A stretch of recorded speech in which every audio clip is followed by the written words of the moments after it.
a divine intervention where the opportunity to collaborate in building a community presented itself first, and all of us have the same conviction and heart to rebuild this nation. This is the result of our friendship. This is the result of our getting together and talking to each other. We share the same vision, the same dreams, and this is the implementation portion of that dream. Yung pinaka-importante is yung developing community spirit and giving hope to the recipients and the people of Sulu. Kasi when you give them houses like this and give them a chance to live in houses like this, nakakaroon sila, you raise their self-esteem and self-respect. And if you do this, they will strive to be better citizens. Of course, by simultaneously also educating them with Islamic values for Islam.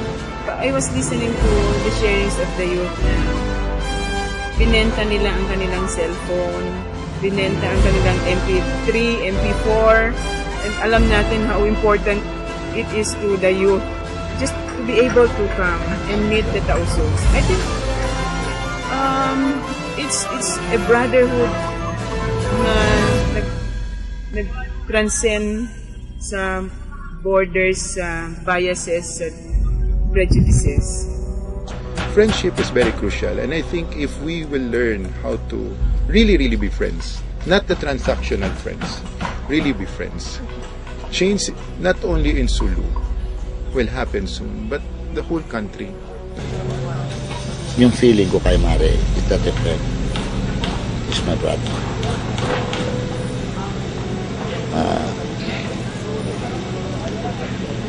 Papasalamat ako kahit galing sa maliliit kami,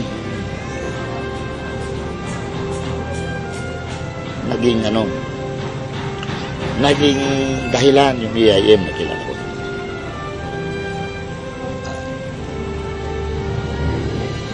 Mga tulong na dumating dito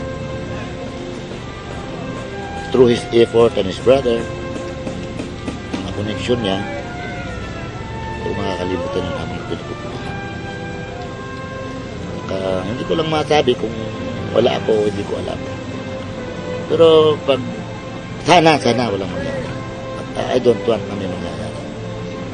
Pero kapag kamalan ng iba sa Sulu, dadamay na lang.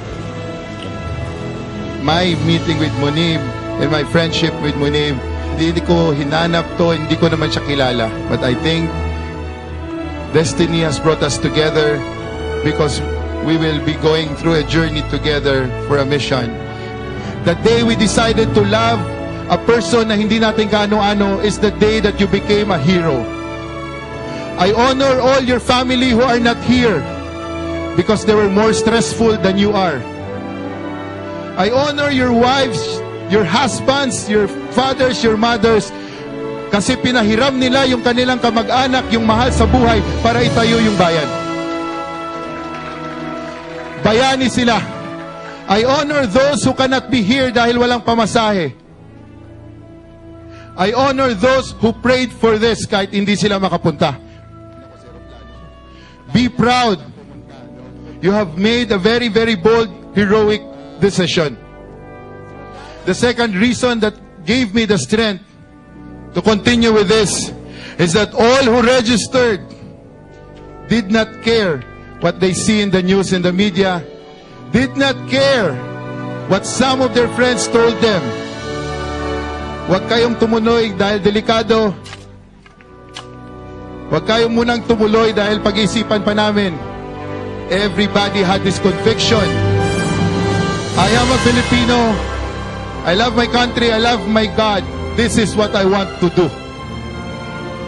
And I want to serve with you till the end of time. I want to march into battle with people like you. That I will make sure na pag tinignan ko yung katabi ko, hindi ako iniiwan.